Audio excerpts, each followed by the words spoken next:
calon gubernur Papua Barat Daya Elisa kambuh dengan nomor urut 3 itu, terus mengukuhkan tim relawan di Aimas Timur Kabupaten Sorong sebagai garda terdepan untuk memperkuat basis meraih kemenangan pada Pilkada 2024 di Provinsi ke-38 itu. Pengukuhan tim relawan ini tentunya menunjukkan satu upaya pasangan Esa untuk memperkuat tim kerja di setiap daerah dalam rangka memenangkan Pilkada nanti.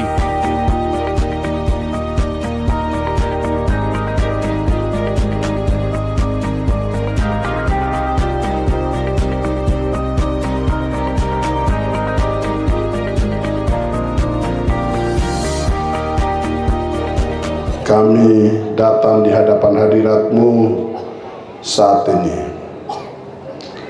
dengan kepala kami yang tertunduk, hati kami terangkat kepadamu.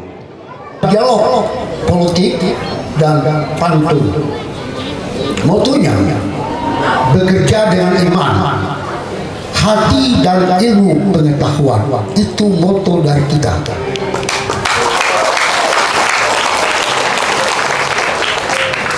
Dan dasar kita bicara 5W tambah 1H. Pasti Bapak Gubernur tahu. Supaya kita mengerti coblos nomor urut 3. Masyarakat yang berdomisili di wilayah Aimas Timur untuk segera menggalang populasi massa yang beredar di lingkungan negeri kita Aimas Timur,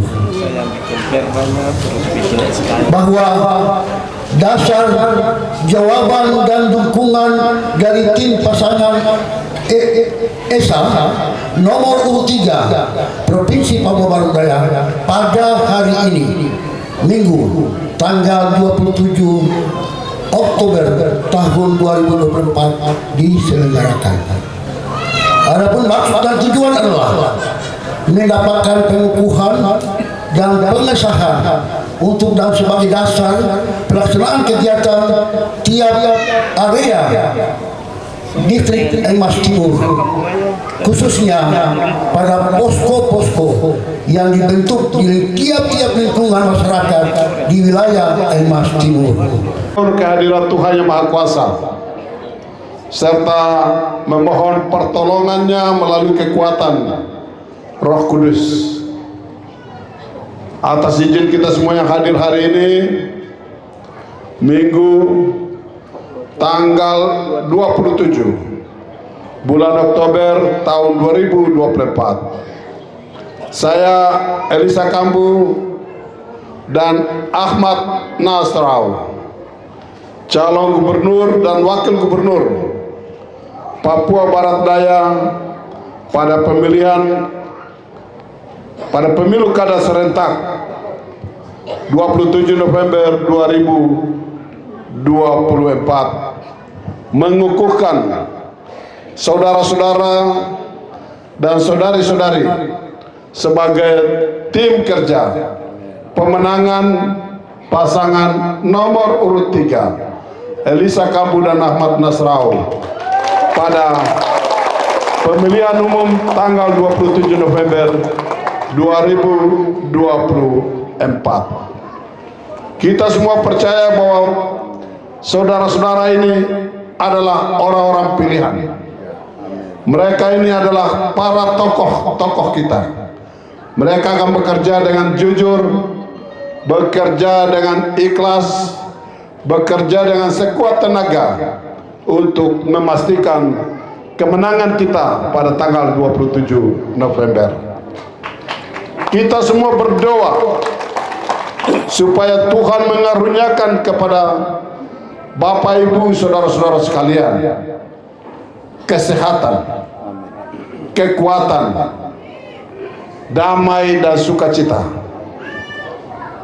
keberanian untuk bekerja untuk kemenangan kita. Tuhan senantiasa memberkati, melindungi dan menjaga, memelihara saudara-saudara sekalian dalam kerja-kerjanya ke depan.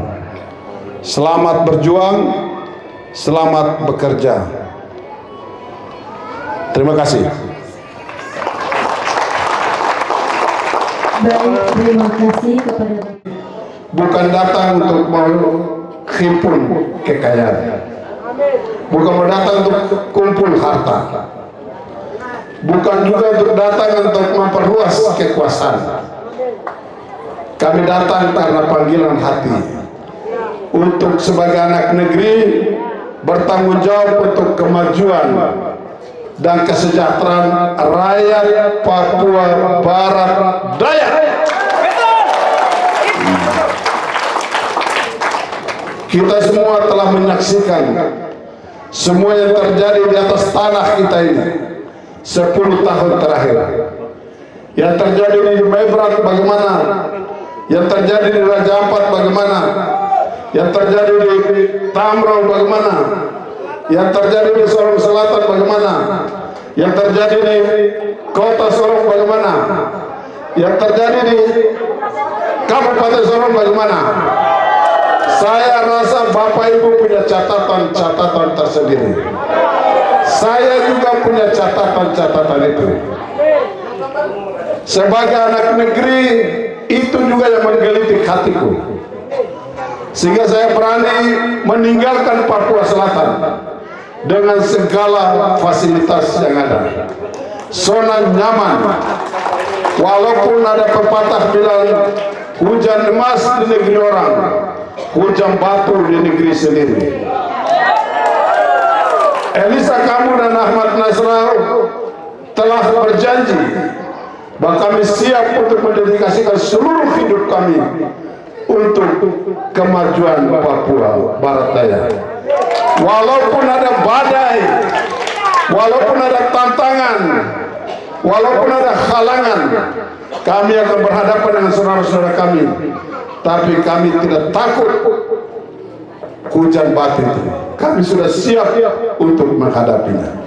Kami siap untuk bersama rakyat Papua Barat Daya untuk mendayung perahu Papua Barat Daya menuju Papua Barat Daya yang lebih baik. Papua Barat Daya yang maju, sejahtera dan bermartabat. Papua Barat Daya yang hadir untuk semua rakyatnya. Ini yang mendorong kami hadir di Papua Barat Daya. Kami datang hanya dengan hati. Saudara-saudara saya yang lain, kalau kita lihat sampai dengan hari ini mereka belum pernah kumpul orang banyak seperti ini. Atau ada yang sudah kumpul-kumpul? Ada yang sudah kumpul-kumpul ke belum? Mengapa dia tidak kumpul? Kamu tahu kan tidak? Dorang sudah tahu kamu punya kelakuan semua. Barang kelakuan kamu ini hari itu kalau dia datang kamu mata gelap semua. Dengan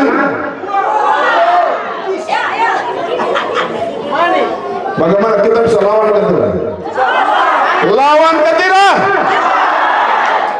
Kita harus lawan yang namanya politik uang. Karena kalau itu yang kita kerjakan maka kita akan sengsara 5 tahun selanjutnya. Dia akan kacanya mati kalau dia lari. Dia lihat kamu lewat dia tidak kenal begitu. Dia akan ada di tempat yang lain, tidak akan ada, selalu ada di tengah-tengah rakyatnya. Karena dia sudah beli, sudah selesai, mau bikin apa lagi? Baru kita mau biarkan ini? Mau biarkan ke tidak? Saya minta saudara-saudaraku yang hadir hari ini, teguhkan hatimu, siap untuk memastikan kemenangan kita pada tanggal 27 November. Coblos nomor, coblos nomor, coblos nomor, coblos nomor 3, abaikan yang lain. Datang ke TPS, pertama ambil surat suara, kedua bungkal surat suara, ketiga tusuk nomor, tusuk nomor, tusuk nomor, keempat lipat surat suara, kelima kasih masuk surat suara. Jadi 1, 2, 4, 5 itu abaikan. Coblos nomor, Maika nomor 3. Oke? Kenapa kamu harus pilih nomor 3? Karena nomor 3 bukan orang yang janji-janji. Nomor 3 ini telah terbukti. Ya begini sudah, pasti setiap saat ketemu dengan rakyat begini. Dan selalu hidup dengan rakyat. Tidak buat diri elit. Jalan kemana-mana polisi, tentara, jaga mati. Ngapain? Kita ini rakyat yang pilih kok harusnya selalu dekat dengan rakyat. Nah, tidak boleh menciptakan jarak antara rakyat yang memilih kita. Kita harus hormat sama rakyat, saudara-saudara. Karena oleh saudara-saudara kita jalan kemana-mana, Pak Gubernur, Pak Bupati. Padahal Bapak Ibu ini yang kaki wabu ini yang duduk di emperan jalan jual kasbi, jual jamu bakar, iya toh? Yang dorong gerobak. Benarkah tidak? Benarkah tidak? Untuk itu mari kita robah cara ini. Pilih pemimpin yang takut Tuhan, pemimpin yang rendah hati, pemimpin yang menghargai orang lain, menghargai semua manusia, pemimpin yang tidak sombong. Oke? Kamu lihat kami sekian orang ini, 4 orang itu semua kepala daerah. Kamu yang lihat dan nilai sendiri. Di antara 4 ini kamu pilih yang mana itu hak ada di saudara-saudara sekalian. Terima itu berapa? Saya kalau 6 bulan, 3 bulan itu saya terima 6 juta. 3 bulan kepala kampung ke kau? Saya adalah pensiun lanjut perjalanan karena kampung saya mekarkan 2012 dan saya pensiun dan megang proyek saya belum dilantik. PT apa? Pelaksana tugas kepala kampung. Oke, ya. 3 bulan sekali terima 6 juta. Betul kau? Betul. Gue lagi. Tapi masa ini 3 bulan baru terima gaji, baru tiap bulan kau makan apa? Saya tidak tahu, pisang kalau tidak berbuah baik. Oke. Jadi kau pulang kasih tahu kau punya saudara-saudara kepala kampung semua.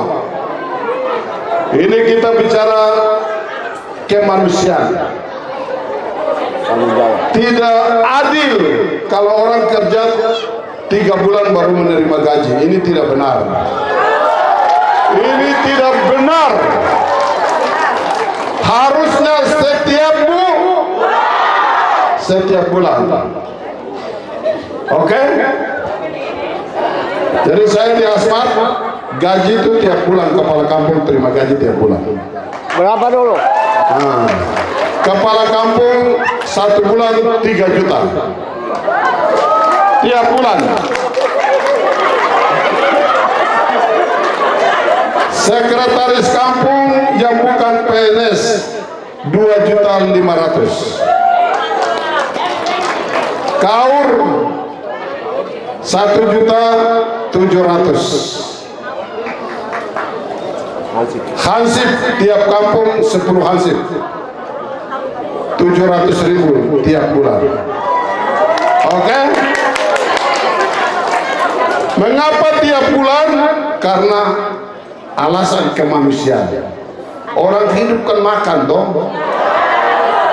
Kalau dia punya istri sakit, berobat pakai apa? Kalau anak menangis susu, pakai apa yang beli? Ganti popok, pakai apa? Ya uang kalau 3 bulan sekali baru terima, kira-kira bagaimana? Oke? Untuk itu, pilih nomor. Kita pastikan tiap bulan kepala kampung, aparat kampung terima gaji tiap bulan. Masih punya pen, Oke? Ya, ada PNS di sini kan? Mana PNS? Ya, mana coba berdiri dong. Kau gaji tiap bulan berapa? 3.500.000. Gaji apa? Ya, guru PAUD. Kontrak PNS tiap bulan berapa kali terima gaji? 1 kali saja. ULP-nya berapa? Ya, satu kali berapa? Tidak, 1 hari dapat berapa? Ya, triwulan kau dapat berapa? Ya, tidak, rata-rata kau dapat berapa?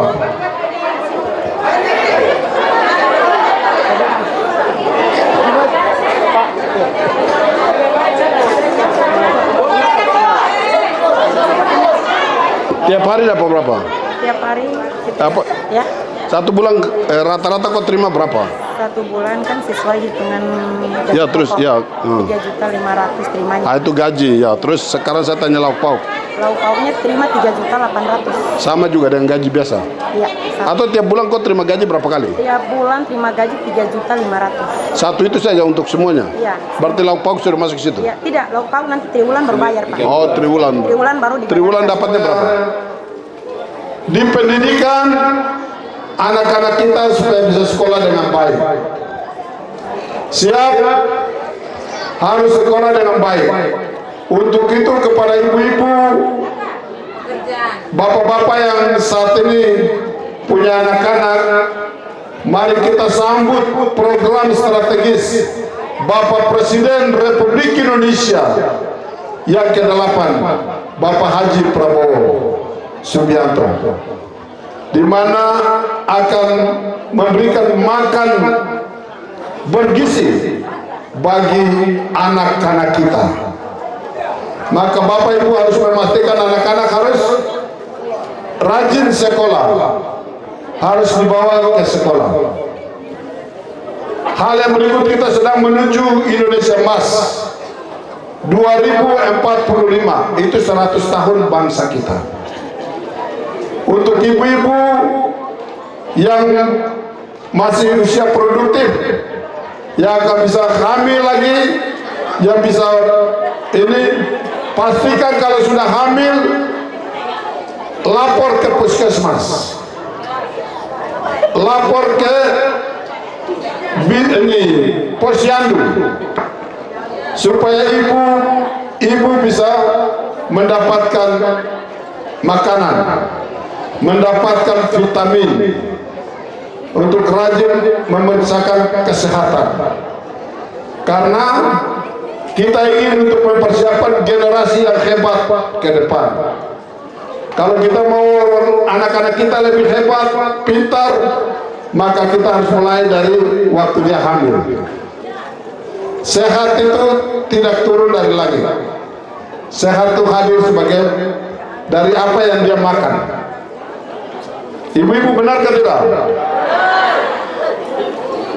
Dari lingkungan yang bersih, dari rumah yang bersih, dari perilaku kehidupan kita, dari cara mengolah makanan, maka ini harus dipersiapkan secara baik. Hal yang berikut, Bapak Ibu, saat ini banyak orang yang mau berobat untuk penyakit-penyakit tertentu harus keluar dari Papua ke Makassar. Betul ke tidak? Harus ke Jawa. Apakah mau tetap kita pergi di sana? Kita mau itu harus diselesaikan di Papua Barat Daya. Harus diselesaikan di Sorong. Maka kita akan berjuang untuk bersama-sama memastikan semua rumah sakit kita yang ada di Papua Barat Daya harus memiliki dokter spesialis, minimal untuk rumah sakit yang jauh dari Sorong minimal 4 untuk yang wajib, kandungan, anak, terus penyakit dalam dan paru. 4 ini harus menjadi yang dasar yang harus dimiliki oleh semua rumah sakit yang ada sini. Untuk rumah sakit yang ada John P. Twanane dan yang ada di kota, kita akan berusaha untuk meningkatkan dia, memastikan alkes yang baik dan berkualitas harus disediakan. Dokter juga harus kita sediakan sesuai dengan kebutuhan yang ada di sini. Untuk penyakit-penyakit tertentu, jantung tidak perlu lagi ke Jakarta, cukup diselesaikan di sini, di Sorong saja. Cuci darah tidak boleh keluar dari sini, diselesaikan di Sorong saja. Penyakit-penyakit tertentu, kanker, kemo dan lain diselesaikan di sini. Tidak perlu harus ke Makassar dan ke sana. Ini menjadi fokus pemerintah. Ini akan kita kerjakan supaya rakyat kita mereka mendapatkan pelayanan kesehatan yang lebih baik. Yang lebih penting adalah memastikan semua warga Papua Barat Daya harus mendapatkan akses pelayanan kesehatan dengan BPJS untuk semua warga masyarakat. Semua sudah punya? Semua sudah punya? Mengapa belum punya? Ini harus diusahakan. Harap ini harus jadi kepala kampung, lurah, jangan sibuk untuk gaji bantuan, tapi yang hak dasar warga ini harus diselesaikan. Pendidikan juga kita mau begitu. Ke depan kita akan hadirkan beberapa program kaitan dengan pendidikan yang kita sesuaikan dengan dunia kerja. Anak-anak kita sekarang sekolah banyak, kuliah banyak, tapi pulang tidak bisa terserap karena lapangan kerja kita yang terbatas. Mau harap pegawai negeri tidak bisa, terbatas. Sedangkan kita ini potensinya banyak, hutannya luar biasa, tanah bagus, laut, sungai-sungai banyak, tapi siapa yang bisa memanfaatkan ini untuk bisa meningkatkan pendapatannya?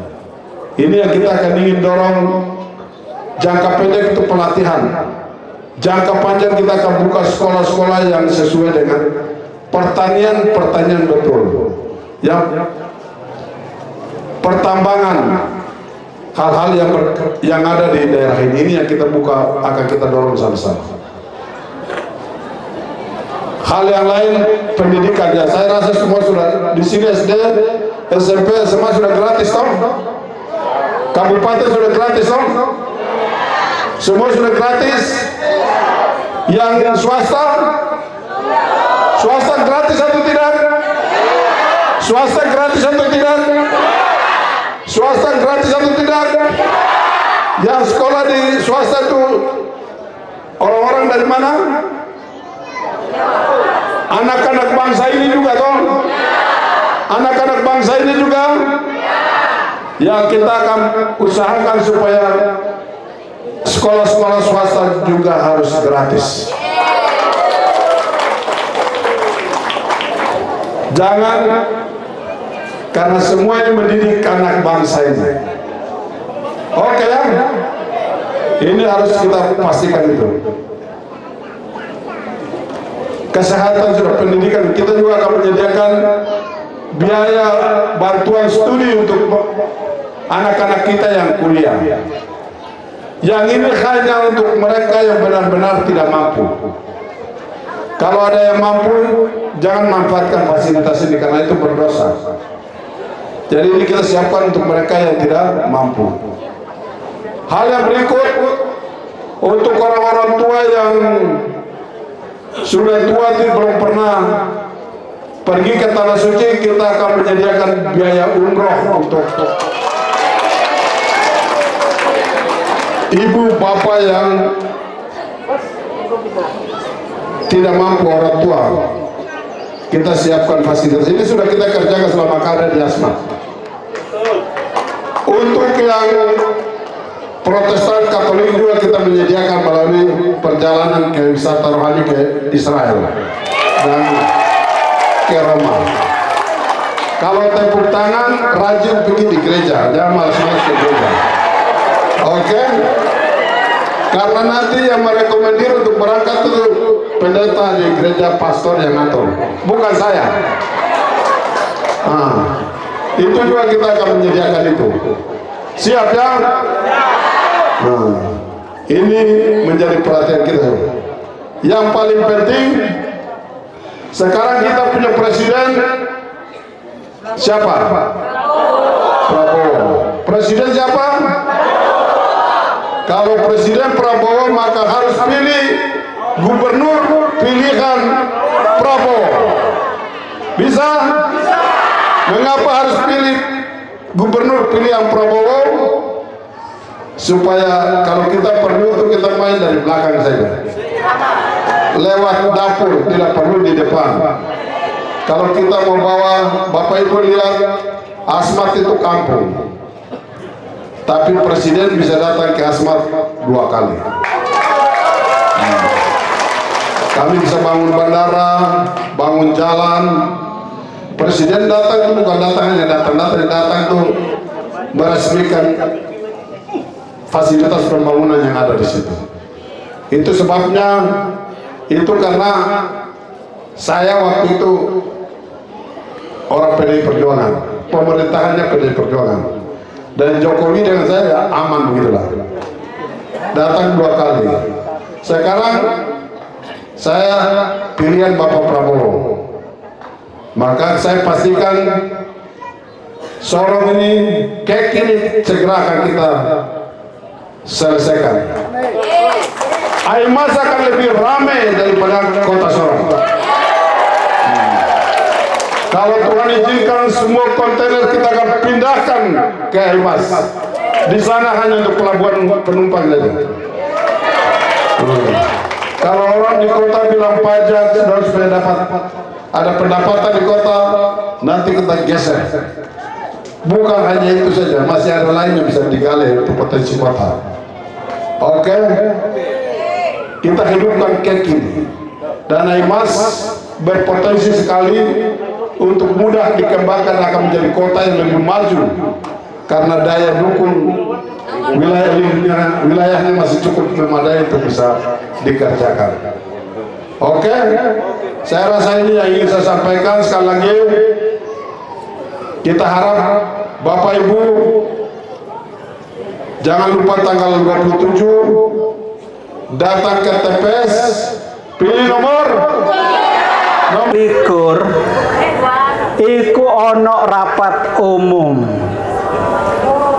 kampanye umum neng Stadion Wombik. Nah, kilo 16. Sampean wajib hadir kabeh. Elinge tanggal piro?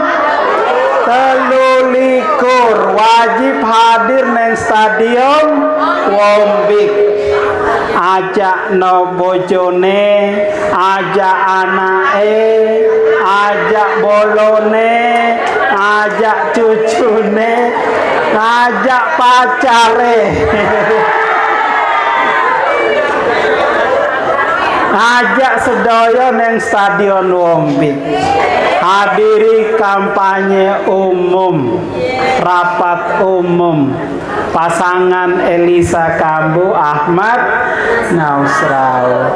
Terus tanggal selawe, tanggal 26, tanggal 27 iku jenenge Minggu Tenang. Minggu Tenang iku kok ana sing gawa duit.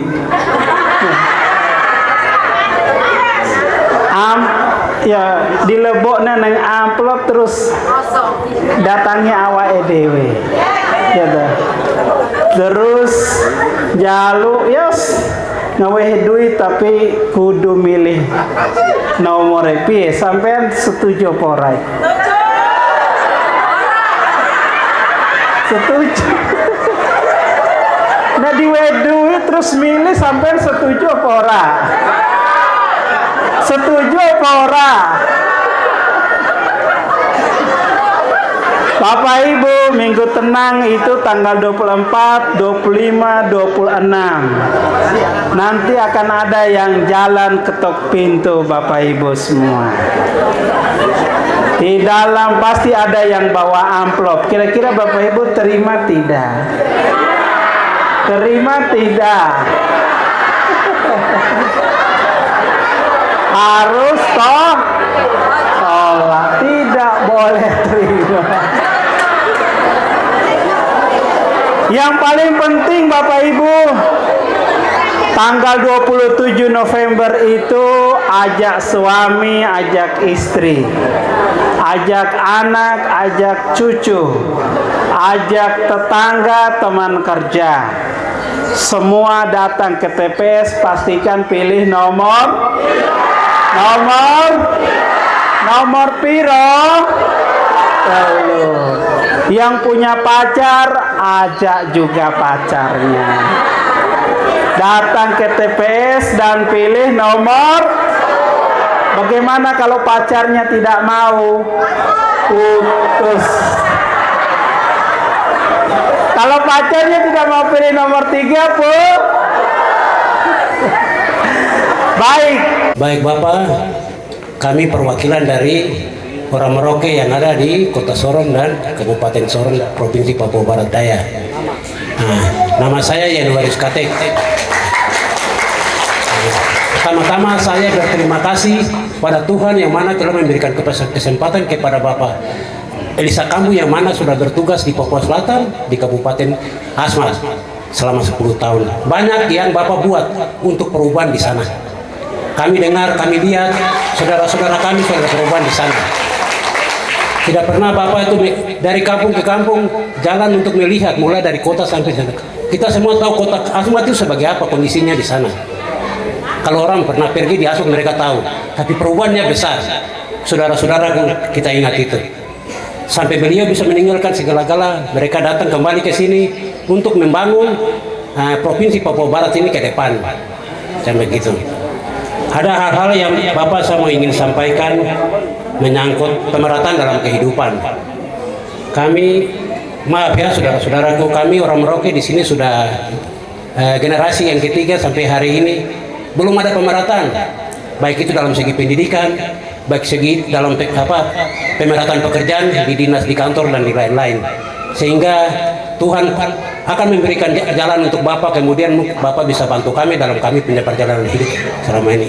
Baik, itu saja, terima kasih saya sampaikan. Atas waktu yang diberikan buat saya. Nama saya Franciscus Safrius Bapaimu, mungkin Bapak juga kenal ya, Elias Bapaimu, saya anaknya. Saya mewakili Papua Selatan pada umumnya. Yang saya mau garis bawahi di sini Bapak, tadi Bapak bilang rumah sakit, sediakan fasilitas dokter dan sebagainya. Percuma kalau kita punya dokter, terus alat-alatnya tidak menunjang. Contoh yang saya alami yang real buat saya pribadi, alat scan. Saya kemarin di sini pembengkakan tumor. Ini baru sembuh 2 minggu lalu. Alat scan kita di Papua ini pada umumnya tidak ada sama sekali, mungkin 2 atau 3. Itu pertama. Jadi kesimpulannya, percuma Bapak sediakan dokter yang spesialis dan sebagainya, kalau tidak punya alat yang memadai percuma. Itu kedua, pertama. Terus kedua, kita khususnya kita Papua Selatan, kita tokoh pemuda di Papua Selatan ini tidak ada, di Sorong Raya tidak ada sama sekali. Saya di kota Bapak, saya bukan di kabupaten sini, saya ini tinggalnya di kota, saya di Remu. Jadi kita tokoh pemuda ini tidak ada sama sekali. Semoga teman-teman semua yang Papua di sini yang Papua Selatan lihat muka tolong supaya kita saling mendukung ke depannya. Kita bilang berbakti dalam hal ini guru, Bapak orang tua, Bapak Manet, mungkin Bapak lebih tahu pasti, cuma saya mencikapi ini saja. Jadi saya mohon apa yang Bapak tadi bilang sampaikan untuk berbakti itu tolong. Tadi yang saya sampaikan itu dalam hal ini saya tokoh pemuda, untuk khususnya kita Papua Selatan, tolong Bapak tanggapi itu. Saya kalau sekolah saya tidak terlalu pikir lagi masalah sekolah, karena dari zaman ke zaman percuma saja. Yang saya cuma mau garis bawah ini masalah kesehatan, karena kesehatan itu paling fatal. Saya akan memberikan akses, harus ada rumah sakit swasta yang masuk di sini juga. supaya pelayanannya bisa bagus. Orang bisa memilih berobat di mana. Biar mahal tapi cepat tuntas begitu. Daripada hanya datang tidur-tidur saja. Karena kita pastikan kita punya rumah sakit yang pemerintah ini, ya itu sudah karena kerjanya begitu. Ini nanti kita lakukan pengawasan sama-sama ke depan. Tapi kita pastikan selama saya akan menjadi gubernur ini, kita akan pastikan ada rumah sakit swasta yang kita bangun di sini. Siroam atau apakah, pokoknya ada rumah sakit swasta yang kita bawa untuk ada di provinsi ini supaya pelayanannya. Nah, dari situ akan ada persaingan untuk berlomba-lomba untuk memberikan pelayanan yang baik atau kualitas pelayanan yang lebih baik. Saya rasa demikian.